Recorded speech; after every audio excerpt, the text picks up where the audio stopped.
The distal end of the radius articulates with two carpal bones, the scaphoid and the lunate.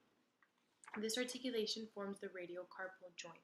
The radiocarpal joint is responsible for flexion of the wrist, extension of the wrist, hyperextension of the wrist, and when in anatomical position, abduction of the wrist, which is also called radioflexion, adduction of the wrist, which is also called ulnar flexion.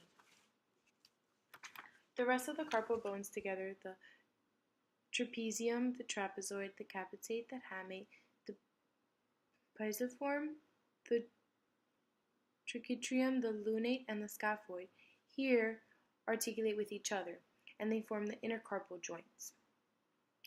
While the distal end of the carpal bones, the hamate, the capitate, the trapezoid, and the trapezium, articulate with the base of the metacarpals. This forms the carpal-metacarpal joint.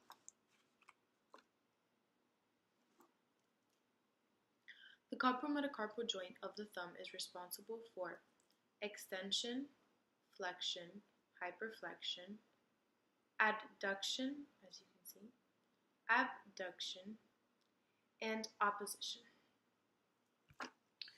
The head of the metacarpal articulates with the proximal phalanx of digits 1 through 5.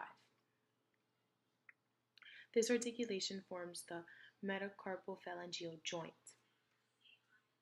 In digits 2 through 5, the proximal phalanges articulate with the middle phalanges, forming the proximal interphalangeal joints, which are these in blue. And then the middle phalanges articulate with the distal phalanges, forming the distal interphalangeal joints. However, the pollex is different because there is no middle phalanx. So the